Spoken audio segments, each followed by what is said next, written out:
రెండవది, సువార్త కూడికలు సుమారు 8 జరిగినాయి. ఎన్ని జరిగినాయి అండి? ఎన్నిటికీ హాజరయ్యాం? ఒకసారి లెక్కేసుకోండి. లెక్కేసుకుంటున్నారా? లెక్కేసుకోండి. స్త్రీల కూడికలు దాదాపున 10 జరిగినాయి. స్త్రీల కూడికలు ఎన్నండి? 10. ఎన్నిటికీ హాజరయ్యారు? అయిపోయిందా ఈ లెక్క? అనుకున్నారా మనసులో?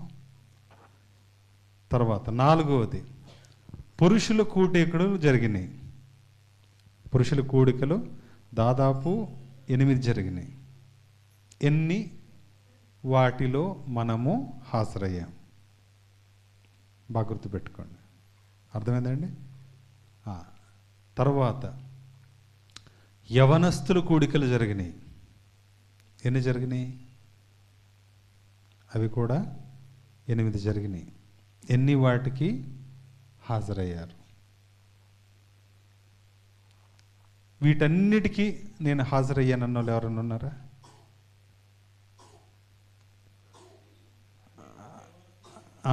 యవనస్తుల కూడికకు యవనస్తులు, పురుషుల కూడికకు పురుషులు, సువార్త కూడికలకు సువార్తలు, 52 ఆదివారాలకు 52, 100% ఉన్నాయా? అటెండ్ అయినాయా? ఒకసారి చూసుకోండి. నెక్స్ట్, ప్రతి శనివారం గృహ దర్శనాలు జరుగుతున్నాయి యవనస్తులు కొంత టీం అయి. తర్వాత సేవా పరిచర్యలు జరుగుతున్నాయి మన మధ్య. ఇది పేషెంట్లను పరామర్శించటం, ప్రార్థన చేయటం, దర్శించటం జరుగుతున్నాయి. ఎంతమంది వెనకుండి సంఘంలో సభ్యులు వెనకుండి వీటిని ప్రోత్సహిస్తున్నారు అంటే ప్రార్థన ద్వారా ఉన్నారా? ఏమండి? ప్రతిరోజు భోజనం చేయకుండా బైబిల్ చదవాలని ఒక ఆజ్ఞ ఉంది సంఘంలో. ఉందా లేదా? ఎంతమంది చదువుతున్నారు రోజు? ఈరోజు చదివారా? ఇప్పుడు నేను చెయ్యి ఎత్తమని చెప్తాను. చదివారా? ఈరోజు బైబిల్ చదివారా? ఈరోజు బైబిల్ చదివారా? Come on, I want hands. ఒక్కటి. మిగతా వాళ్ళకి ఏమైంది? ఎందుకు చదవలేకపోతున్నారు? ఏమండి? అందరి దగ్గర బైబిల్ ఉన్నాయా? ఒకసారి మీ బైబిల్ పైకెత్తి చూపించండి. అందరి దగ్గర బైబిల్ నాకు కనపడాలి. లేకపోతే ఉన్నాయి, నేను ఇస్తా. అక్కడ మిగిలేదా? బుచ్చుకుంది. మీకు కూడా ఒకటి ఉండాలా? ఇంటికి ఒక బైబిల్ కాదు, మనిషికి ఒక బైబిల్ ఉండాలి. చదవకపోయినా మీకు ఉండాలి. ఎన్ని ఉన్నాయి? నీకు లేదా నాన్న? ఓకే, నీకు ఒక కొత్త నిబంధన ఇద్దాం. అందరి చేతుల్లో నాకు బైబిల్ కనపడాలి. ఇదే మన ఆయుధం. ఓకే, దీనివల్ల ఏం ఉపయోగం చెప్పాలి? ఏం ఉపయోగం? బైబిల్ వల్ల ఏం ఉపయోగం అండి చెప్పాలి? ఎప్పుడు?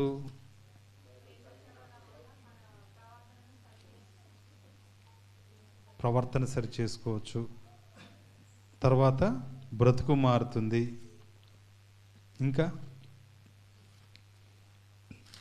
ఇంకా ఇంకేంటి?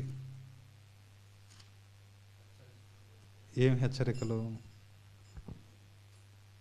చెప్పాలి? మంచేదో చెడేదో చెప్తుంది. Very good. ఇంకా కష్టకాల సమయంలో ఓదార్పుతుంది. ప్రార్థన నేర్పుతుంది. Very good. ఇంకా ఇంకా దేవునితో, ఇది మెయిన్ పాయింట్. ఏంటిదండి? దేవునితో సహవాసం. One of the main point. Bible ఏం చేస్తుందో తెలుసా? మీరు చెప్పినవి కరెక్టే, కానీ అవన్నీ సెకండరీ. ఇది దేవుని యొక్క మనస్సు. బైబిల్లో ఏంటిదండి? దేవుని యొక్క మనస్సు ఇందుట్లో రాయబడింది.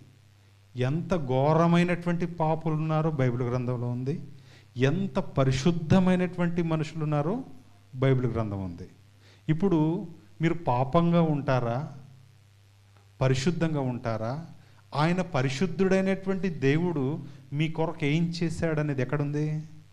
బైబిల్లో రాసి ఉంది. ఆయన ప్రాణం పెట్టాడు, కల్వరి శిలువలో రక్తం కార్చాడు, చనిపోయాడు, తిరిగి లేచాడు అనేటటువంటి మాటలన్నీ ఎక్కడున్నాయి? బైబిల్లోనూ ఉన్నాయి. కాబట్టి దేవుడు మీ కొరకు ఎంత ప్రేమను చూపించాడో బైబిల్ గ్రంథంలో ఉంది. కాబట్టి ఆయన మనస్సు ఇది. ఇదేంటి? బైబిల్ ఏంటిదండి? ఆయన మనస్సు కాగితం రూపంలో మీ దగ్గర ఉంది, బైబిల్ రూపంలో మీ దగ్గర ఉంది. మరి మీరు చదవకపోతే ఆయనతో సహవాసం చేసినట్ట? చేయమండి, అడుగుతున్నాను డైరెక్ట్గా. మీరు బైబిల్ చదవకోకుండా ఉంటే మీరు ఆయనతో సహవాసం చేసినట్ట? ఆయన మనస్సు ప్రకారంగా ఉన్నట్ట? నీ దగ్గర ఫోన్ ఉంది, ఊకి స్విచ్ ఆఫ్ అయి ఉంది, ఏం ప్రయోజనం దానివల్ల? మీ దగ్గర బైబిల్ ఉంది, ఊకే స్విచ్ ఆఫ్ అయి ఉంది, చదవట్లేదంటే అర్థం ఏంటిది? అంతే కదా. మరి ఏం ప్రయోజనం అంటున్నాను? మీ దగ్గర టానిక్ ఉంది, దగ్గు వస్తుంది, ఏమండి తాగట్లేదు, కానీ దగ్గు తగ్గాలనుకుంటున్నారు. ఎలా తగ్గుద్ది? చదవకుండా తాగకుండా మీకు ఎలా తెలుస్తుంది? చాలా బాధాకరం. 2025లో ఇలాంటివి మనలో ఉండకూడదు. మీరు ఒక రెజల్యూషన్ తీసుకోవాలి, ఒక తీర్మానము తీసుకోవాలి. దేవునికి స్తోత్రం. మీరు ఆహారం తినకుండా, no reading the Bible, no breakfast అని నేర్పించారు ఆడ్రన్ గారు. నేర్పించి 2 సంవత్సరాలు అవుతుంది ఆయన మనకి. ఆశీర్వాదమయ్య గారు ఎంతో ప్రయాసపడి మన కొరకు అంతటి చక్కటి బోధన తీసుకొని వస్తే మనమేం ఇంకటికి తింటున్నాం కానీ తినాల్సింది తినట్లేదు. Too bad. నిజంగా బాధ అనిపిస్తుంది. మరలా అడుగుతున్నాను, ఈరోజు ఎంతమంది ప్రార్థన చేశారు? ఉదయాన్నే ఎంతమంది ప్రార్థన చేశారు? బీ హానెస్ట్, దేవుని దగ్గర యథార్థంగా ఉండండి. ఎంతమంది ప్రార్థన చేశారు? చాలా తక్కువ. ఏమండి? ప్రార్థన అనునిత్య సంభాషణ దేవునితో. దేవునికి స్తోత్రం. నీ ఆయుధం ఏదైనా ఉంది అని అంటే నెంబర్ 1 బైబిల్, రెండవదిగా ప్రార్థన. దుష్టుడు శోధించినప్పుడు ప్రభువారు వాక్యానుసారంగా సమాధానం చెప్పారు. ప్రార్థనతో ఎడతెగని బంధం ఏర్పాటు చేసుకున్నాడు దేవునితో. మీరు కూడా ఎడతెగని బంధం దేవునితో ఏర్పాటు చేసుకోవాలంటే ప్రతిరోజు మీరేం చేయాలి చెప్పాలి? బైబిల్ చదవాలి, ప్రార్థన కూడా చేయాలి. ప్రతిరోజు చేయాలి. నిరంతర ప్రక్రియ. 2005లో నాకు ఎన్ని చేతులు కనపడతాయి? బైబిల్ రోజు చదువుతామన్నోళ్ళు, బైబిల్ రోజు చదువుతామన్నోళ్ళు చేయి ఎత్తాలి. ఇప్పుడు బైబిల్ రోజు చదువుతాం అయ్యగారు అన్నోళ్ళు చేతులు ఎత్తాలి. పాస్టర్ గారు ఎత్తట్లే. మేము బైబిల్ రోజు చదువుతాం అయ్యగారు అన్నోళ్ళు, you have to make a decision. చదవగలిగిన అమ్మా మీరు చదవరా? చదవాలి, చేయొద్దండి. ఇంకా డోంట్ బి షై. రోజుకు ఉదయం సాయంత్రం ఏమండి 5 వచనాలు చాలు. ఉదయం 5, సాయంత్రం 5. Make a decision. ఓకే. ప్రియమైనటువంటి దేవుని బిడ్డలారా, మీ జీవితాల్లో ఎక్కువ బైబిల్ చదివిన, ఎక్కువ ప్రార్థన చేసిన, మీకు ఒక రహస్యం చెప్తున్నా, ఇహలోకమైనటువంటి మరి ఆలోచనలు కానీ, ఇహలోకమైనటువంటి చెడ్డ స్నేహాల మీద కానీ మీకు ఇష్టం ఉండదు. అర్థమైందండి? మీరు ఒక పరిపక్వత కలిగినటువంటి మనుషుల్లాగా మీరు ఉంటారు. ఏది? రోజు వాక్యం చదివేటోళ్ళ గురించి చెప్తున్నాను, రోజు ప్రార్థన చేసేటోళ్ళ గురించి చెప్తున్నాను. ఈ మాట మెచ్యూరిటీ, లెవెల్ ఆఫ్ మెచ్యూరిటీస్ పెరుగుతాయి దేవునితో గడిపేటటువంటి వాళ్ళకి. కాబట్టి మీ మెచ్యూరిటీ లెవెల్ ఇంకా సీరియలు, టీవీ, దిష్టి బొమ్మలు, ఈ బొమ్మలు, ఆ బొమ్మలు, అష్టాచెమ్మలు, లేకపోతే ఎక్కడనే ఏలాకోలాలు ఆడుతుంటే వాళ్ళు పేలు చూసి ఇక్కడ కూర్చుంటున్నారంటే సంథింగ్ యువర్ రాంగ్. నువ్వేదో విలువైనటువంటి సమయాన్ని కోల్పోతున్నావు, పోగొట్టుకుంటున్నావు. కాబట్టి టైం ఈజ్ వెరీ ఇంపార్టెంట్ మీ జీవితంలో. అర్థమైందండి? కాబట్టి ప్రతిరోజు చాలా విలువైనటువంటి సమయం దేవుడు మీకు ఇస్తున్నారు. ఖాళీ సమయంలో వాక్యం అన్న చదవండి, ఫోన్లో వాక్యం అని వినండి, లేదా ఈ 2 నీకు చిరాకు అనిపిస్తే మోకరించి ప్రార్థన చేయండి. నాకు ఇప్పుడు ప్రార్థన చేయాలనుకుంటే అప్పుడు గదిలోకి వెళ్ళి ప్రార్థన చేసుకుంటా. అర్థమైందండి? కాబట్టి దయచేసి మిమ్మల్ని ప్రార్థన పరులుగా చూడాలనేది నా ఉద్దేశం. దేవునికి స్తోత్రం. కాబట్టి ప్రియమైనటువంటి దేవుని బిడ్డలారా, మన జీవితంలో సమయం అనేది చాలా ప్రాముఖ్యం. కాబట్టి దాన్ని మనం పోనివ్వక సద్వినియోగం చేసుకుంటూ దేవుని సన్నిధానంలో ముందుకు కొనసాగాలి. కొద్ది మాటలు మనం చూద్దాం. దయచేసి ఎఫెసీయులకు రాసిన పత్రిక 5వ అధ్యాయము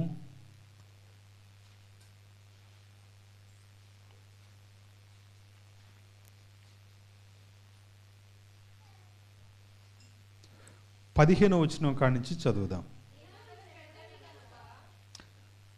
దినములు చెడ్డవి గనక ఎవరటండి? మీరు సమయమును పోనివ్వక సద్వినియోగము చేసుకొనుచు అజ్ఞానుల వలె కాక జ్ఞానుల వలె నడుచుకొనున్నట్లు జాగ్రత్తగా చూచుకొనుడి. తర్వాత, ఇందు నిమిత్తము మీరు అవివేకులు కాక ప్రభు యొక్క చిత్తమేమిటో గ్రహించుకొనుడి. మరలా చదువుదాం. 15వ వచనం మొదటి లైన్. మీరు అనే కాడ నేను అనే మాట కలపండి. అక్కడ దినములు చెడ్డవి గనక, అందరు చెప్పాలి. మీ గుండె కాడ మీ చేయబెట్టి దయచేసి, దినములు చెడ్డవి గనక నేను సమయమును పొనీయక సద్వినియోగము చేసుకొనుచు అజ్ఞానుల వలె కాక జ్ఞానుల వలె నడుచుకొనున్నట్లు జాగ్రత్తగా చూచుకొందును. దేవునికి స్తోత్రం. చిన్న ప్రార్థన చేద్దాం. దేవా, దీవించండి చదవబడినటువంటి వాక్య భాగము మేము ధ్యానము చేయబోచుండగా మీరే మా మధ్య ఉండి మహిమ ఘనత ప్రభావాలు పొందమని యేసు క్రీస్తు నామమున ప్రార్థించి వేడుకుంటున్నాను తండ్రి, ఆమేన్. దినములు చెడ్డవి గనక నేను సమయమును పోనీయక సద్వినియోగము చేసుకొనుచు అజ్ఞానుల వలె కాక జ్ఞానుల వలె నడుచుకున్నట్లు జాగ్రత్తగా చూచుకొనుడి. సమయాన్ని పోనివ్వద్దు. ఎందుకంటే దినాలు చాలా చెడ్డ దినాలు. మనం ఉంటున్నటువంటి లోకం చాలా చెడ్డ లోకంలో ఉంటున్నాం. 2024 మీకు అందరికి కలిసి వచ్చిన సంవత్సరమేనా? ఏమండి? 2024 మీకు అందరికీ అచ్చి వచ్చిన సంవత్సరమేనా?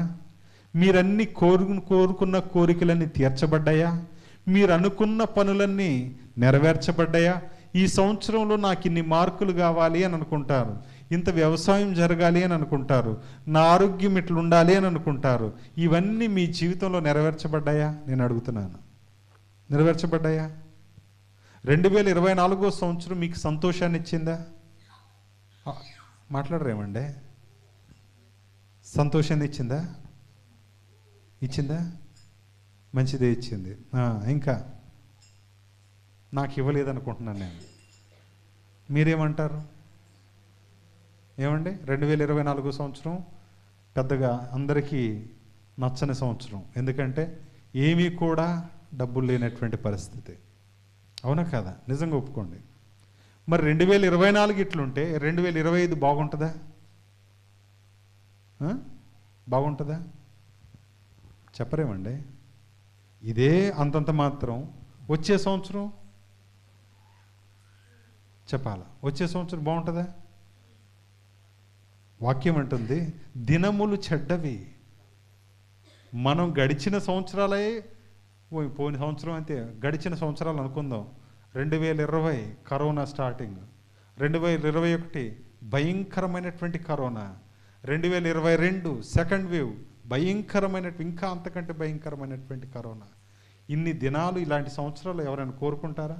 23, 24 అంతంత మాత్రం తేరుకున్నారు. 24న ఇంకా ఆయాసంతో, తర్వాత గుండెపోట్లతో, అనేక రకాలైనటువంటి రోగ రుగ్మతలతో ఇబ్బంది పడుతున్నారు జనాలు. 2024 ఎలా బాగుంటుందని మీరు అనుకుంటున్నారు? దినాలు చెడ్డవి. మంచి దినాలలో మనం లేవు, మంచి రోజులు మనకు లేవు, మంచి పరిస్థితులు మనకు రాబోట్లేదు. మనం జీవితాలు మార్చుకోకుండా మంచి దినాలను మనం ఆశించటం అత్యాశే. కాబట్టి ప్రియమైనటువంటి దేవుని బిడ్డలారా, దినాలు చాలా చెడ్డమైనటువంటి దినాలు రాబోతున్నాయి. ప్రేమ లేనటువంటి దినాలు రాబోతున్నాయి. సహవాసం కోరుకోనటువంటి దినాలు రాబోతున్నాయి. ఒంటరితనానికి ఇష్టపడినటువంటి దినాలు రాబోతున్నాయి. కుటుంబాల మధ్య ప్రేమ లేనటువంటి జీవితాలు రాబోతున్నాయి. పిల్లల బంధాలు తల్లిదండ్రుల బంధాలకు పిల్లలకి ఇష్టం లేనటువంటి మరి దినాలు రాబోతున్నాయి. 2024 సంవత్సరం లెక్కల ప్రకారం పిల్లలైనటువంటి వారు తల్లిదండ్రుల నుంచి కోరుకునేది ఏంటిదంటే, వాళ్ళ క్షేమం మాకొద్దు, మా అమ్మ నాన్న ఎట్లనే బ్రతకని, కానీ వారు సంపాదించిన ఆస్తులే మాకు కావాలనుకుంటున్నారట. దాంట్లో 60% ఆఫ్ యువత ఇలాంటి ఆలోచనలే కలిగి ఉన్నారు. మా అమ్మ నాన్న ఎట్లున్నా నాకు అనవసరం, కానీ వారు సంపాదించినటువంటి ఆస్తులు మాత్రం నాకు కావాలి. 25లో ఎలా ఉంటుంది చెప్పండిగా, ఏమంటే 26 ఎట్లుంటుంది చెప్పండి? 2026 ఈ రేటు పెరుగుద్దా తగ్గుద్దా? మాట్లాడరేమండి? ఈరోజు మీ పిల్లలు పెరుగుతారా తగ్గుతారా? ప్రేమ ఉంటుందా పెరిగేటప్పుడు? ఏమండి ప్రేమ ఉంటుందా? ప్రియమైనటువంటి దేవుని బిడ్డలారా, అందుకనే ఏంటి దినాలంటే చెడ్డ దినాలు, దినములు చెడ్డవి గనుక మీరు సమయాన్ని పోనీయొద్దు. దయచేసి నీ ఒంటరితనానికి ఉండడానికి వీల్లేదు. సంఘంతోనైనా ఉండు, కుటుంబంతోనైనా ఉండు, అంతేకాని ఒంటరిగా ఉంటే అది ప్రేతాత్మ దెయ్యం. చాలా జాగ్రత్తగా మీ జీవితాలను కొనసాగించాల్సినటువంటి వారైనా మీరు సమయాన్ని పోనీయక సద్వినియోగం చేసుకునొచ్చు, అజ్ఞానుల వలె కాక. ఏమండి అజ్ఞానం ఏం చేస్తాడండి? ఆయనకి ఏ పని పాట ఉండదు. తెల్లారిందా తినటం, నిద్ర వస్తే పడుకోవటం, మళ్ళీ ఇంతే. అరే రోజులు అయిపోతున్నాయి, సంవత్సరాలు అయిపోతున్నాయి, ఈడేదైనా చేసి సాధిద్దాం, కుటుంబాన్ని మంచిగా పోషిద్దాం, నిలబెడదాం, కష్టపడదాం అని ఏమి ఉండవు ఆయనకి. అజ్ఞాని. ఈయనెవరండి? అజ్ఞాని. మీరు అజ్ఞానులా? మీ జీవితంలో ఎట్లుండాలి? మీరు ఊహలు లేవా? ఏమండి భారతదేశంలో అనేక మంది జీవిస్తున్నారు, ఊహలకి అంతే లేదు. అందరూ ఊహించుకుంటున్నారు గొప్ప గొప్ప జీవితాలు కావాలి, నాకు ఇది కావాలి, అది కావాలి, అట్లుండాలి, ఇట్లుండాలని మంచి జీవితాలే ఊహించుకుంటున్నారు. కానీ సాధ్యపడేది ఎట్లా అంటే, ప్రియమైనటువంటి దేవుని బిడ్డలారా, అజ్ఞానిగా ఉంటే సాధ్యపడదు. నువ్వు జ్ఞానిగా ఉండాలి, మెలకుగా ఉండాలి, కష్టపడే మనస్తత్వం నీకు ఉండాలి. ఎవరు నిన్ను మోసం చేయకుండా నిన్ను నువ్వు కాపాడుకోవాలి. ఎవరు నిన్ను మోసగిచ్చే వాళ్ళో, ఎవరు నిన్ను వాడుకునే వాళ్ళో, ఎవరు నీ అక్కర్లు తీర్చేవాళ్ళో, ఎవరు నిజమైనటువంటి దేవుడో, ఎవరు నీకు శాశ్వత సహాయం అందించగలరో, ఎవరు మంచి మిత్రులో, ఎవరు చెడ్డ మిత్రులో, ఎవరు అవసరాల కోసం సహవాసం చేస్తున్నారో, ఎవరు అప్పుడప్పుడు నీతో బంధుత్వాన్ని పెంచుకుంటున్నారో నీవు తెలిసి ఉండాలి. దేవునికి స్తోత్రం. ప్రియమైనటువంటి దేవుని బిడ్డలారా, లోకంలో డబ్బులుంటే చాలండి నీతో స్నేహం చేయడానికి అనేక మంది కోకొల్లలుగా ఉంటున్నారు. ఏమండి అనేక మంది. ఈరోజు ఒక స్టోరీ విన్నాను. ఒక సహోదరుడు, ఆయన క్రైస్తవుడే, నా దగ్గరికి వచ్చి, అయ్యా పలానా భూమి నాది, నేను సేవ కోసం ఇచ్చాను, కానీ ఇప్పుడు వాళ్ళు వ్యక్తిగతంగా వాడుకుంటున్నారు, కాబట్టి దాన్ని మీరు నాకు ఏదైనా న్యాయం చేసి పెట్టండి అంటే నేను చెప్పాను, మీకేమైనా డబ్బులు అయితే ఇస్తాం, కానీ సేవకు ఇచ్చింది కక్కిన దానికోసం అయితే మీరు ఆశపడకూడదు, తప్పని చెప్పాను. నా మాట వినకుండా దాడి చేయించి అన్ని ఇటు అటు కోట్లై అనేక రకాల గొడవలైనవి. ఈరోజు విన్నటువంటి మాట, ఒక వ్యక్తి వచ్చి చెప్తున్నారు, మా ఊరంతా తిరుగుతున్నారండి, ఏదన్నా సహాయము చేయమని. ప్రియమైనటువంటి దేవుని బిడ్డలారా, ఏం లాభం దీనివల్ల? ఎవరు నష్టపోయారు? ఎవరు సంపాదించుకున్నారు? ఏమీ లేదండి. ప్రియమైనటువంటి దేవుని బిడ్డలారా, అనేక చోట్ల ఇలాంటి దందా, ఇలాంటి తగాదాలే. ఎక్కడ చూసినా క్రైస్తవులకి సంతోషం లేదు, అన్యుల చేత పీడింపబడుతున్నారు, క్రైస్తవుడిని పీడిస్తున్నటువంటి లోకంలో మనం ఉంటున్నాం. అందుకనే దినాలు చాలా చెడ్డవి. ఒకవేళ ఈ సమస్యలు చిక్కబడి నువ్వు ఇక్కడే ఉంటే గనక దేవుని చిత్తాన్ని నీ జీవితంలో నెరవేర్చుకోలేవు. వింటున్నారా నా ప్రియ సహోదరా? వింటున్నారా నా ప్రియ సహోదరి? నీ ఆత్మీయ జీవితాన్ని దెబ్బ కొట్టడానికి, నీవు ఏ పరిస్థితుల్లో నిన్ను ఎక్కడైనా లొంగబెట్టుకోవడానికి అపవాది అయినటువంటి సాతాను ఉచ్చేసుకొని నీ కొరకు రెడీగా ఉన్నాడు. నువ్వు ఎక్కడ పడతావు? భూమి కాడ పడతావా? వ్యవసాయం కాడ పడతావా? స్త్రీ కాడ పడతావా? లేకపోతే ఇంకా వేరే సొంత శరీరాన్ని ప్రేమించే కాడ పడతావా? లోకాశల మీద ప్రేమను పెంచుకుంటావా? నువ్వు ఎక్కడా అని చెప్పి ఆయన నీ కొరకు ఉరి పెట్టుకొని రెడీగా ఉన్నాడు దుష్టుడైనటువంటి వాడు. కాబట్టి నువ్వేం మంచి రోజుల్లో లేవు. మంచి రోజులు రాబోతున్నాయి నేను మీరు కళ్ళకంటున్నారు. చాలామంది విశేషాలు నాకు కూడా పంపుతూనే ఉన్నారు. Wish you happy new year. వచ్చే సంవత్సరం ఆయుష్ ఆరోగ్యాలతో సుఖ సంతోషాలతో మీరు మీ పిల్లలు మీ కుటుంబం వర్ధిల్లాలని కోరుకుంటున్నారు. కరెక్టే, కానీ రోజులు వర్ధిల్లే రోజులు లేవవి, అలా లేవవి. నేను ఆశీర్వదింపబడేటటువంటి రోజులు నాకు కావవి. యేసు క్రీస్తు లేకుండా నేను ఆశీర్వదింపబడతాం అనేది అది అసంభవం, జరగనిది. దేవునికి స్తోత్రం. అర్థమవుతుందండి ప్రియ దేవుని బిడ్డలారా? నువ్వు ఆశీర్వదింపబడాలి అని అంటే నీలో దేవుడు ఉండాలి. ఏమండి? ప్రతి అపాయం నుంచి నిన్ను తప్పించాలి, ప్రతి కీడు నుంచి నిన్ను తప్పించాలి, ప్రతి మేలు నీకు దయచేయాలి, ప్రతి అనుగ్రహం ఆయన అనుగ్రహం ఉంటేనే 2025 సంవత్సరంలో మనం సంతోషంగా ఆనందంగా అనుభవించేటటువంటి అవకాశం ఉన్నది తప్ప మరే విధమైనటువంటి అవకాశము లేదు. దేవునికి స్తోత్రం. వింటున్నారా ప్రియ సహోదర? వింటున్నారా సహోదరి? అనేక ప్రయాసలు పడి అప్పులు తెచ్చుకొని నెమ్మది లేకున్నటువంటి జీవితాలు ఉన్నాయండి. ఏమండి? ఎంతో అశాంతిని సంపాదించుకుంటున్నారు. ఇద్దరు కష్టపడినా తీర్చలేనటువంటి అప్పులు కలిగి ఉన్నటువంటి రోజుల్లో మనం ఉంటున్నాం. ఎలా తీరుతాయి? వీటన్నిటిలో నీకు జయం కావాలి అని అంటే ప్రియమైనటువంటి దేవుని బిడ్డలారా, నీ లైఫ్ నువ్వే ప్లాన్ చేసుకోవాలి. నీ జీవితాన్ని నువ్వే ప్రణాళికలు వేసుకోవాలి. అర్థమైందా? ఎలా ప్రణాళిక వేసుకోవాలి? ఆ ప్రణాళికలు ఎవరుండాలి చెప్పాలి. ఎవరుండాలి? దేవుడు. దేవా, ఈ పని చేయాలనుకుంటున్నాను, నేను చేయొచ్చా, చేయగలనా, చేయలేనా, నీ వాక్కు నాకు దయచేయి అని చెప్పి దేవుని బిడ్డల సలహాలు, దేవుని సలహా దగ్గర నువ్వు అనుమతి తీసుకోవాలి. దేవునికి స్తోత్రం. దేవునికి స్తోత్రం. ప్రియమైనటువంటి దేవుని బిడ్డలారా, మీరు ఏ సమస్య దేవునికి చెప్పకుండా 2025లో ప్రారంభించడానికి వీలు లేదు. చెయ్యొద్దు అట్లా. అర్థమవుతుందండి ప్రియమైనటువంటి దేవుని బిడ్డలారా? అందుకనే మీరు అజ్ఞానుల వలె కాక జ్ఞానుల వలె నడుచుకున్నట్లు జాగ్రత్తగా చూసుకోండి. ప్రతిరోజు ప్రార్థన చేయండి, ఆయన నీకు జ్ఞానాన్ని ఇస్తాడు. ప్రతిరోజు వాక్యాన్ని చదవండి, నీ పరిస్థితులను తెలియచేస్తాడు. దేవునికి స్తోత్రం. దేవునికి స్తోత్రం.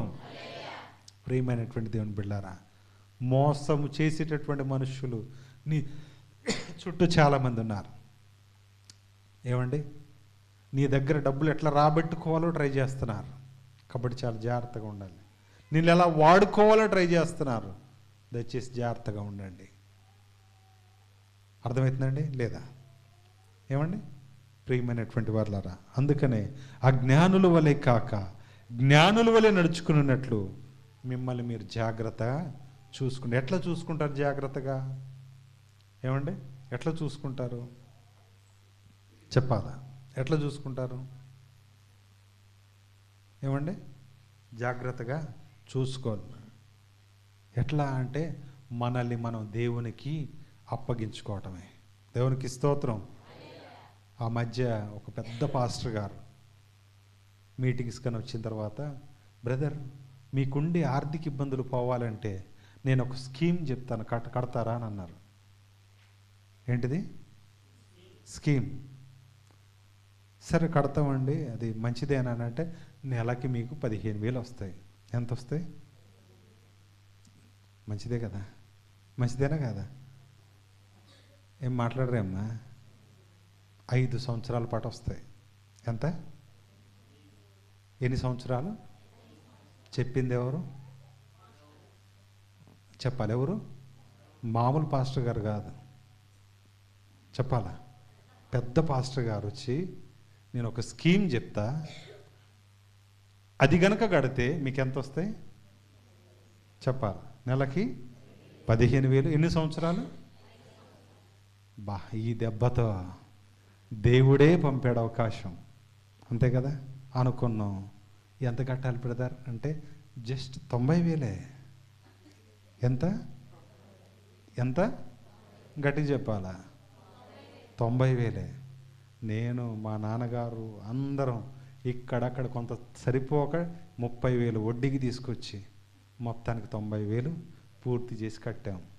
1 నెల వచ్చింది, 2 నెల కొంత వచ్చింది, 3వ నెల రాలే. ఎంత? 3వ నెల రాలే.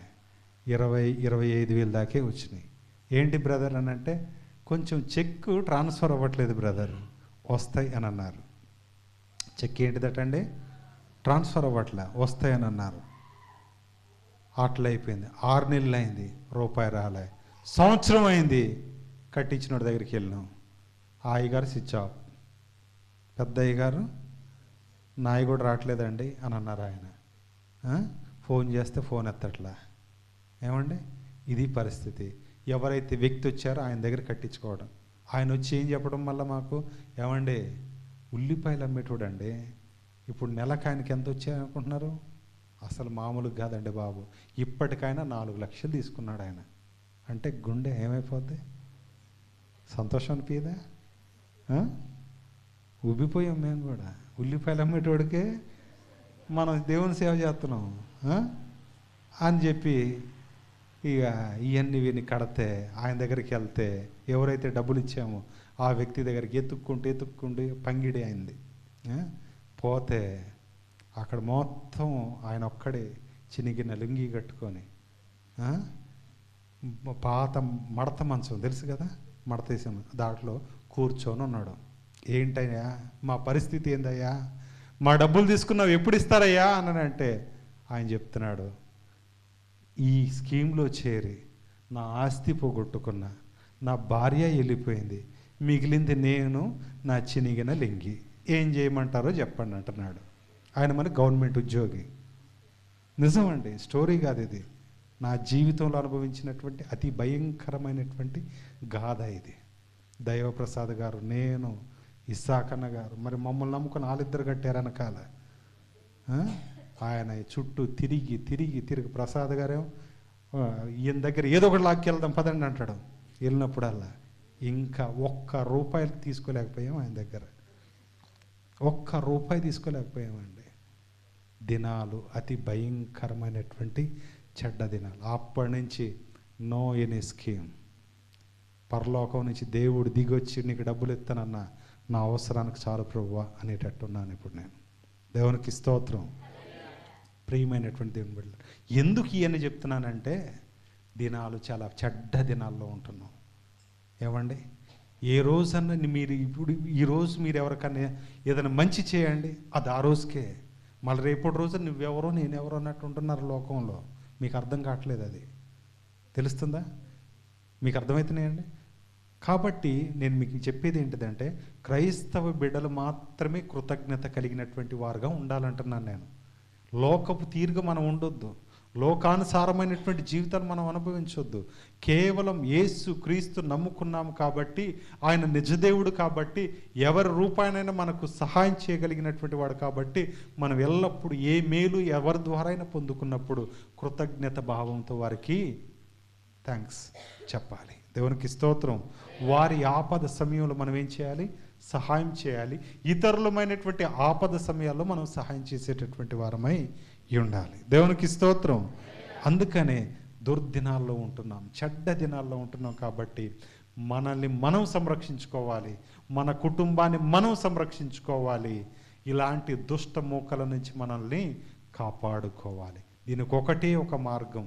ఎట్లా కాపాడుకుంటారని అంటే రోజును వాక్యము చదవాలి, ప్రతిరోజును ప్రార్థన చెయ్యాలి. దేవునికి స్తోత్రం. వ్యవసాయం చేయాలన్నా మీరేం చేయాలి? ప్రార్థన చేయాలి. వ్యాపారం చేయాలన్నా ఏం చేయాలి? ప్రార్థన చేయాలి. ఇంకేదైనా పెట్టుబడి ఎక్కడైనా పెట్టాలన్నా ఏం చేయాలి? ప్రార్థనే చేయాలి. ఏదైనా వాహనం కొనాలన్నా ఏం చేయాలి? ప్రార్థనే చేయాలి. లేకపోతే ఇంకేదైనా ఇంట్లో ఏదైనా కొత్త వస్తువు కొనాలనుకున్నా ఏం చేయాలి? ప్రార్థన చేయాలి. ప్రభువా ఇది నాకు కరెక్టా కాదా, ఈ వస్తువు నాకు సూట్ అవుతుందా కాదా, దేవుణ్ణి అడగాలి. దేవునికి స్తోత్రం.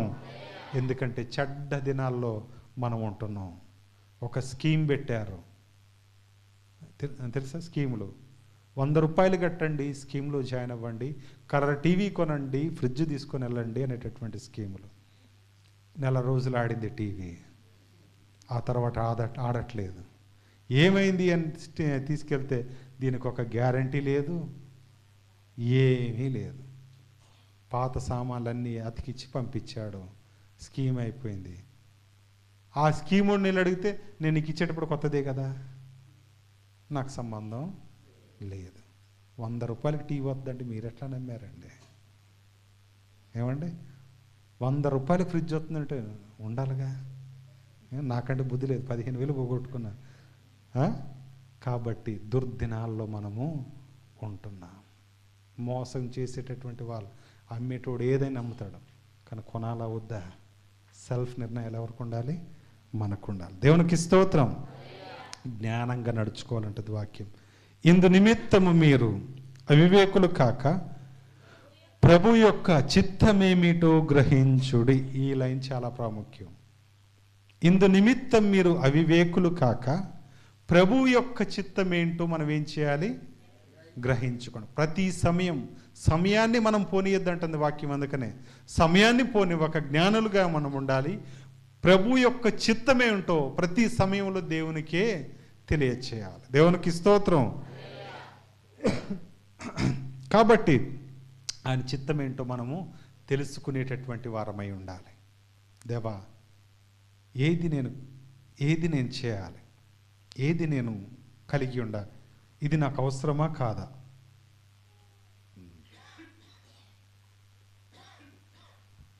ఇది నేను చేయొచ్చా లేదా? ఏమండి, ఆన్లైన్ మోసాలు ఎన్ని జరుగుతున్నాయండి? చెప్పాలి, జరుగుతున్నాయి లేదా? చీరలు చూపిస్తారు, రంగురంగుల చీరలు చూసేటప్పుడు. ఏది యాడ్లో, మేడం ఇవే పంపుతారంటే అయ్యే పంపుతాం, అదే క్వాలిటీగా ఉంటాయి. అవునా కదా? ఆర్డర్ చేశారు, పాత చీరలు వచ్చినాయి. ఏమొచ్చినాయి? కొందరికైతే చీరలే రాలే, డబ్బులు పోయినాయి. ఇంకొందరికి ల్యాప్టాప్లో ఆర్డర్ చేసిన వాళ్ళకి నాపరాలు వచ్చినాయి. ఏవి? టైల్ సెంటర్ చూశారు, అవి వచ్చినాయి. ఎంత దారుణమైనటువంటి పరిస్థితుల్లో ఉన్నామనంటే, అందరికీ కావాల్సింది ఈ లోకంలో ఏంటిది? డబ్బే. గుర్తుపెట్టుకోండి బాగా. ఏం కావాలంటే డబ్బులే. కానీ క్రైస్తవుడు కావాల్సింది ఏంటిదో తెలుసా? యేసుక్రీస్తుకి ఎవరు కావాలో తెలుసా? మీరు, నేనే. దేవునికి స్తోత్రం. దేవునికి ఏం కావాలి? మనమే. కానీ లోకానికి ఏం కావాలి? డబ్బు కావాలి. కానీ యేసుక్రీస్తుకి ఏం కావాలి? మనం కావాలి. దేవునికి స్తోత్రం. అందుకనే దేవుని చిత్తం ఏంటో మీరు గ్రహించండి అని వాక్యం తెలియజేస్తూ ఉంది. మీకు ఏదైనా ఆఫర్ వచ్చిందా? మీరేం చేయండి? దేవునికి తెలియచేయండి. మీకు ఏదైనా ఇబ్బందులు కలిగినాయా? ఎవరు చెప్పండి? దేవునికి తెలియచేయండి. అందుకనే ఆయన ఒక మాట అంటున్నాడు, చూడండి. యెషయా గ్రంథం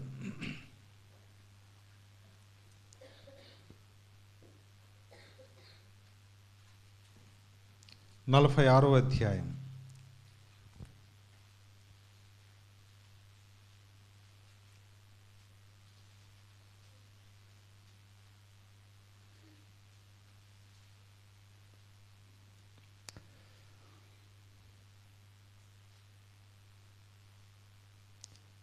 10వ వచనాన్ని చదువుదాం. నా ఆలోచన నిలుచుననియు నా చిత్తమంతయు నెరవేర్చుకునేదననియు చెప్పుకొనుచు ఆది నుండి నేనే కలగబో వాటిని తెలియజేయుచున్నాను. పూర్వకాలము నుండి నేనే ఇంకా జరగని వాటిని తెలియజేయుచున్నాను. దేవునికి స్తోత్రం. ఆది నుండి నేనే కలగబో వాటిని తెలియజేయుచున్నాను. కలగబో వాటిని నేను తెలియజేస్తున్నాను. పూర్వకాలం నుండి నేనే ఇంకా జరగని వాటిని కూడా తెలియజేస్తున్నాను. అంటే మనం ఏం కొనాలో దేవుడు ఆల్రెడీ డిసైడ్ అయిపోయాడు. అర్థమైందంటే లేదా? ఎప్పుడు కొనాలో డిసైడ్ అయిపోయాడు. అన్నీ కూడా ఆయన రాసి పెట్టున్నాడు. కాకపోతే మనమే వేగిరపడి దేవుడిచ్చేదానికంటే ముందే వాటిని సంపాదించుకోవాలనుకుంటున్నాం కాబట్టి అనేక నష్టాలు, శ్రమలు, మోసాలకు గురవుతూ దేవుని చిత్తం ఏదో మనం గుర్తిరక్కున్నాం. ప్రియమైనటువంటి దేవుని బిడ్డలారా, 12వ వచనం కాడ నుంచి ఉంటుంది. కఠిన హృదయులై నీతికి దూరముగా ఉన్నవారులారా, కఠిన హృదయులై, ఏమంటే అది నాకు కావాలని చెప్పి ఇష్టపడి కోరిక కలిగి కొంటున్నటువంటి మనం ఏం చేస్తున్నామంటే నీతికి దూరం అయిపోతున్నాం. దేనికి దూరం అయిపోతున్నాం అండి? చెప్పాలి. దేనికండి? నీతికి దూరం అయిపోతున్నాం. స్వనీతి మీద ఆధారపడుతూ స్వనీతిని మనం ఎక్కువగా చేసుకొనొచ్చు, దేవుని చిత్తం మీద గుర్తెరగక మన ఇష్టానుసారమైనటువంటి జీవితాన్ని జీవిస్తూ నీతికి దూరం అయిపోతున్నాం. నా నీతికి దూరమైన వర్లారా, ఉన్నవర్లారా, నా మాట ఆలకించుడి. నా నీతిని దగ్గరకు రప్పించి ఉన్నాను, అది మీకు దూరంగా లేదు. దేవునికి స్తోత్రం. ఎక్కడ దొరుకుద్ది ఆయన నీతి? చెప్పాలా? ఎక్కడ దొరుకుద్దండి? దేవుని మందిరంలో ఏం దొరుకుద్ది? నీతి దొరుకుద్ది. దేవునికి స్తోత్రం. ఎక్కడండి? దేవుని మందిరంలోనే నీతి దొరుకుద్ది. తప్పితే బైబిల్ గ్రంథంలో దొరుకుద్ది. నీతి ఎక్కడ దొరుకుద్దండి? బైబిల్ గ్రంథంలో లేదా దేవుని మందిరంలో. ఈ రెండు తప్పితే బయట దొరికే నీతి అంతా లంచగొండ నీతి, స్వనీతి, లేకపోతే అపరాధ నీతి, శాపపు నీతి అన్నీ ఉన్నాయి. కాబట్టి కఠిన హృదయులై నీతికి దూరంగా ఉన్నటువంటి వారులారా, కఠిన హృదయులై నీతికి దూరం అయిపోతున్నాం. వాయిదాలోడు వచ్చినా దాక్కోవాలి. ఇప్పుడు ఎందుకని? మన నీతిని నమ్ముకొని అనేక ప్రయాసలు పడుతున్నాం కాబట్టి, మన నీతిని నమ్ముకొని అప్పులు తెచ్చుకున్నాం కాబట్టి, ప్రియమైనటువంటి దేవుని బిడ్డలారా, డబ్బులు ఉన్నప్పుడు కడుతున్నాం, లేనప్పుడు వచ్చే వారం అంటున్నాం. ఆ వచ్చే వారం డబ్బులు దొరకట్లేదు. ఏం చేస్తారుగా? తప్పుకొని తిరగాల్సినటువంటి పరిస్థితి ఏర్పడుతుంది. అందుకని మీ నీతిని ఎప్పుడు ఆధారం చేసుకోవద్దు. దేవునికి స్తోత్రం. అర్థమైందండి? ఎప్పుడు మీ నీతిని ఆధారం చేసుకోవద్దు. కష్టపడండి.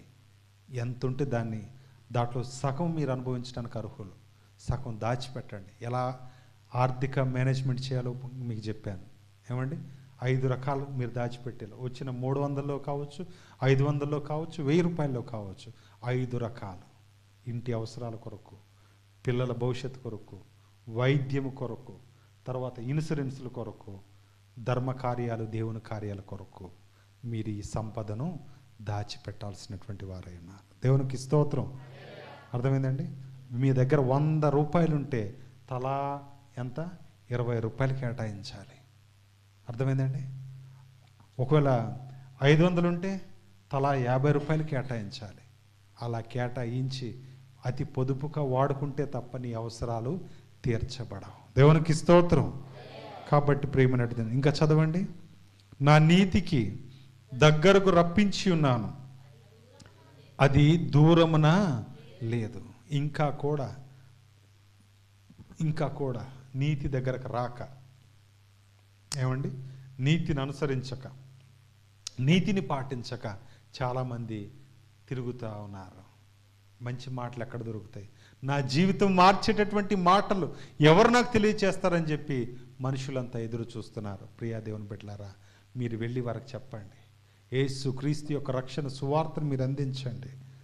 తర్వాత నా రక్షణ ఆలస్యము చేయలేదు, సియోనులో రక్షణ నుండి నియమించుచున్నాను, ఇశ్రాయేలునకు నా మహిమను అనుగ్రహించుచున్నాను. దేవునికి స్తోత్రం. నా రక్షణ ఆలస్యం చేయలేదు. మీ ఎడల ఆయన రక్షణ ఆలస్యం చేయట్లేదు.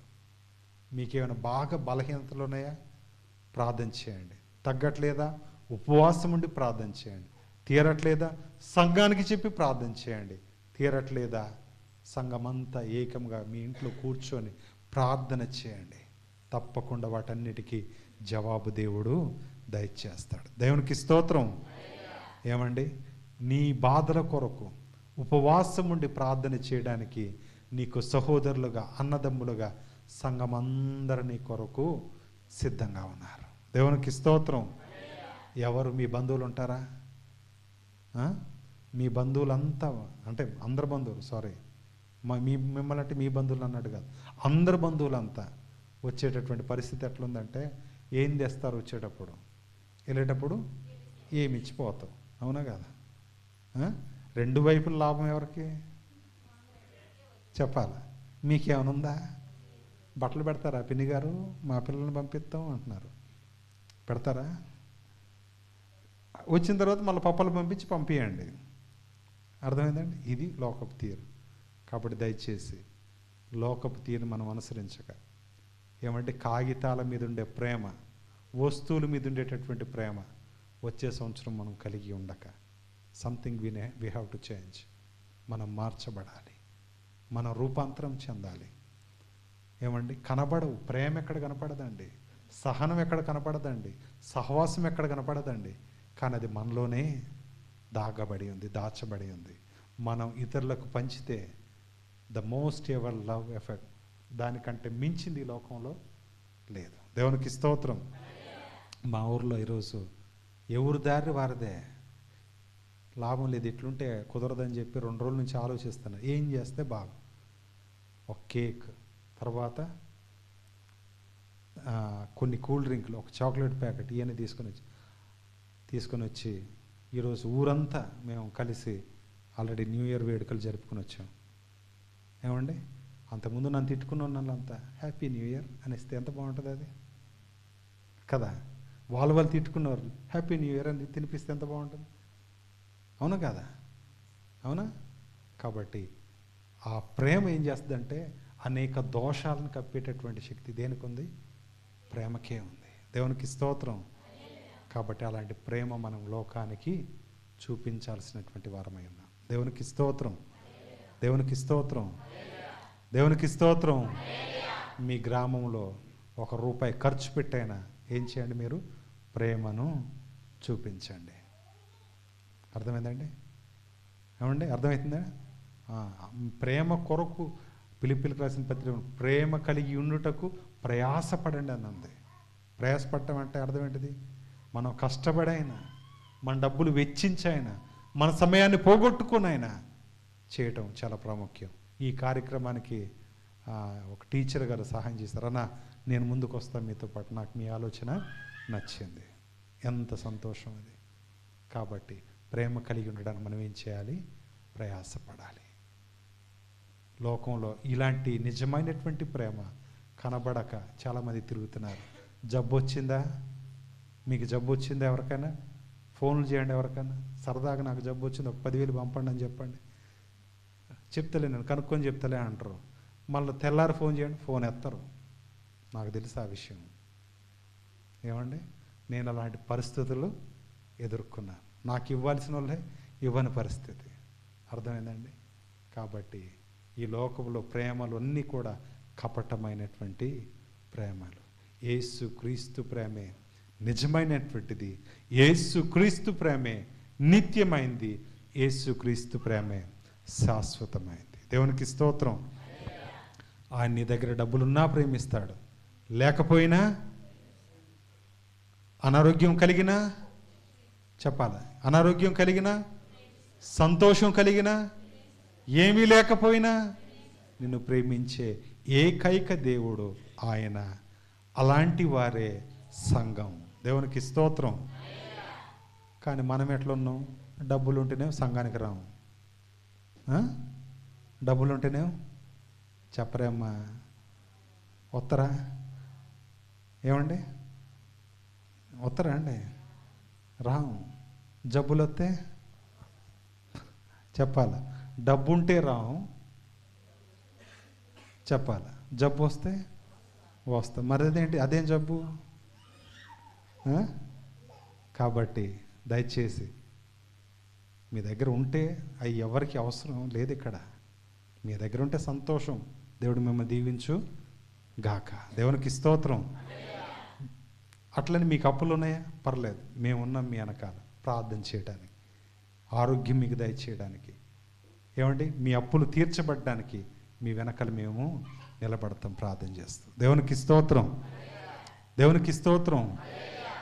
మా దగ్గర డబ్బులు ఏమి ఉండవండి, అంత పరలోక సంపద మీదే మనం బ్రతుకుతున్నాం. మీరు గుర్తుపెట్టుకోవాలా. ఎక్కడ సంపద అండి? ప్రార్థన చేస్తే చాలు, ఎక్కడి నుంచో పరలోక ధననిధి దేవునికి ఎప్పుడో మీరు ఇచ్చున్నారనుకోండి, ఆయన మీకు సహాయం చేస్తాడు. కాబట్టి ఈ 2024 ఈ సంవత్సరంలో మీరు ఎంత ఇబ్బంది పడ్డారో ఒకసారి మీరు కాగితంలో రాసుకోండి. ఎన్ని అప్పులు ఉన్నాయో కాగితంలో రాసుకోండి. మీ జీవితాన్ని ఎలా మార్చుకోవాలో కాగితంలో రాసుకోండి. ఇంటికి వెళ్ళిన తర్వాత భార్య భర్తలు ఇద్దరు కూర్చొని రాసుకుంటారా ఎప్పుడైనా? ఏమండి, రాసుకుంటున్నారా? నేను రాసుకుంటానండి. నా సంపద ఎంతో రాసుకుంటాను, నా ఖర్చు ఎంతో రాసుకుంటాను, నా అప్పు ఎంత ఉందో చెప్పాలి. వింటున్నారమ్మా? రాసుకుంటాను. రాసుకుని ఏం చేస్తానంటే, ఈ అప్పులన్నీ తీరే భాగ్యం దయచేయి. ఈ వచ్చే సంపాదన సరిపోదు.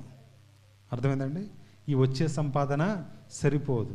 కాబట్టి ఇవన్నీ ఎట్లా ప్రభువా అని చెప్పి ఆ అప్పుల మీద నా కుడి చేయి పెట్టి ప్రార్థన చేస్తాను. 8 లక్షల అప్పు ఇప్పుడు 1,50,000కు వచ్చింది. అంటే 6.5 లక్షలు కట్టేశాం. దేవునికి స్తోత్రం. ఎలా కట్టానో నాకు తెలియదు. నిజంగా చెప్తున్నాను, ఎలా కట్టానో నాకు తెలియదు. ఇంకా 1,50,000 ఉంది. కానీ దేవుడు నాకు మంచి జీవితాన్ని ఇస్తాడనే ఆశ ఉంది. దేవునికి స్తోత్రం. ఎందుకు ఈ మాటలు చెప్తున్నానంటే, ఎక్కువ ప్రార్థన దేవుని మీద ఆధారపడితే అంత మనోధైర్యం, అంత నెమ్మది, అంత శాంతి మీకు దయచేస్తాడు. దేవునికి స్తోత్రం. అయినా కూడా ఒక్కొక్కసారి నిద్రపోకుండా ఉంటే మా అమ్మగారు అంటది, పాస్టర్ అమ్మగారు, ఏంటి నువ్వు అందరికీ బాగానే చెప్తావు, నువ్వు వచ్చావు ఎట్లా ఇబ్బంది పడతావని. అంటే కొన్నిసార్లు నేను కూడా మనిషినే, నాకు బాధలు ఉంటాయి, నాకు కష్టాలు ఉంటాయి, నాకు శ్రమలు ఉంటాయి, నాకు కన్నీరు వస్తుంది. కానీ నా ధైర్యం ఏంటో తెలుసా? ఓదార్చే దేవుడు ఉన్నాడు. దేవునికి స్తోత్రం. ఓదార్చే దేవుడు ఉన్నాడు. మీ బంధువులకు చెప్పారనుకోండి, రెండోసారి అని మిమ్మల్ని రానియడు. డబ్బులు ఉన్నాయని చెప్పండి, వాళ్ళే వస్తారు. అప్పులు ఉన్నాయని చెప్పండి, వాడు రాడు మీ దగ్గరికి. ఖచ్చితంగా చెప్తున్నాను. కాబట్టి దయచేసి 2024 మీరు ఏం నేర్చుకున్నారో గుణపాఠాలు అవన్నీ లెక్కకు రాసుకొని 2024 ఆ తప్పులు మీరు 25 తప్పులు మీరు చేయకుండా మిమ్మల్ని మీరు భద్రంగా కాపాడుకోవడానికి ప్రయత్నం చేయండి. దేవునికి స్తోత్రం. వీటన్నిటి నుంచి మీరు కాపాడబడాలి అని అంటే నీ జీవితం, నీ జీవన విధానం కొంచెం మారాలి. ఎట్లా చెప్తాను? 3 విషయాలు. ప్రార్థన జీవితం నీకుండాలి, సంఘ జీవితం నీకుండాలి, మూడవదిగా వ్యక్తిగత అనుబంధం దేవునితో నీకు ఉండాలి. దేవునికి స్తోత్రం. అర్థమైందండి? మొదటిదేమో ప్రార్థన జీవితం. నీకున్న బాధలను బట్టి కుటుంబం, నీ పిల్లలను కూడా మీ పిల్లలను కూడా మోకరించి ప్రార్థన చేయండి, తప్పేం లేదు. పిల్లలకు ప్రార్థన నేర్పి తప్పేం లేదు. అవసరమైతే ఒక పూట బట్టలు కొనకపోయినా పర్లేదు, టిఫిన్ పెట్టకపోయినా పర్లేదు, బిర్యానీ పెట్టకపోయినా పర్లేదు, నువ్వు వాళ్ళకి ప్రార్థన నేర్పి. వాళ్ళు ఏమైనా అడిగితే నువ్వు ప్రార్థన చేయను, ఆయన దేవుడు నాకు ఇచ్చులాగానే నువ్వు ప్రార్థన చేస్తే ఆయన నాకు ఇస్తాడు, నేను నీకు ఇస్తాను చెప్పండి, తప్పేం లేదు. దాంట్లో ప్రార్థన జీవితం నేర్పేయండి. సంఘానికి ఎట్లా కట్టుబడి ఉండాలో నేర్చుకోండి ఫస్ట్. ఈ 3 చాలా ప్రాముఖ్యమైనవి. తర్వాత మూడవదిగా వ్యక్తిగతంగా నీ పర్సనల్గా నువ్వు కుటుంబానికి సంఘానికి బ్యాలెన్స్ చేయాలి. కాబట్టి మేక్ ఏ బ్రిడ్జ్. నేను లేకపోయినా నా కుటుంబం సంఘంతో అతకబడి ఉండాలి, సహవాసంలో ఉండాలి. ఏ లోటు లేనటువంటి కుటుంబంగా నా కుటుంబాన్ని నేను దేవునితో ముడివేసుకోనేటటువంటి తీర్మానం ప్రతి పురుషుడు, ప్రతి స్త్రీ కలిగి ఉంటే తప్ప దేవునిలో మీరు 2025ని గెలవలేరు. దేవునికి స్తోత్రం. దేవునికి స్తోత్రం. రాయగలిగిన వారందరూ పేపర్ రాసి మీ బైబిల్లో పెట్టుకోండి. మీకు సమస్యలు ఉన్నాయి, ఎన్నున్నాయి, కష్టాలు ఎన్నున్నాయి, నష్టాలు ఎన్నున్నాయి, మీరేం కావాలనుకుంటున్నారు 2025, మీరేం మార్చుకోవాలనుకుంటున్నారు మీ జీవితాన్ని రాసి పెట్టుకొని ప్రతిరోజు ప్రార్థన చేయండి. మీకు ఇష్టమైతే ప్రతి నెల శుక్రవారం రోజు, ఫస్ట్ శుక్రవారం సంఘంలో ఉపవాస కూడిక జరుగుతుంది. రండి, మీ సమస్యల కొరకు ప్రార్థన చేద్దాం, అందరి కొరకు ప్రార్థన చేద్దాం. మనకు ఉండేటటువంటి ప్రతి సమస్య మీద మనం విజయము సాధిద్దాం. దేవునికి స్తోత్రం. కానీ దీనికి చిన్న పని మీరు చేయాల్సింది ఏంటంటే మీ జీవితాన్ని మార్చుకోవాలి. దేవునికి ఇష్టానుసారమైనటువంటి జీవితాన్ని మార్చుకోవాలి. ప్రతి వారం దేవుని దగ్గరికి రావాలి కుటుంబ సమేతంగా. ఏమండి? దేవునికి మొరపెట్టేటటువంటి వారుగా ఉండాలి, దేవునికి సమయాన్ని ఇచ్చేటటువంటి వారుగా ఉండాలి. మీ జీవితాన్ని మార్చుకుంటే తప్పకుండా ధన్యమైనటువంటి జీవితం మీ ముందుంది. మీరు దాన్ని అనుభవిస్తారు, పోగొట్టుకుంటారు. It's your wish. దేవుడి మాట దీవించుగాక. ఆమేన్. తలలు వంచండి, కళ్ళు మూసుకోండి. చిన్న ప్రార్థన చేద్దాం.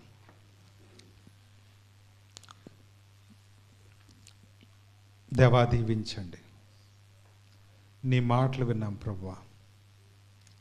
నీ కొరకు మేమందరం ప్రభువా నిలబడేటటువంటి భాగ్యం మీరు మాకు దయచేయండి.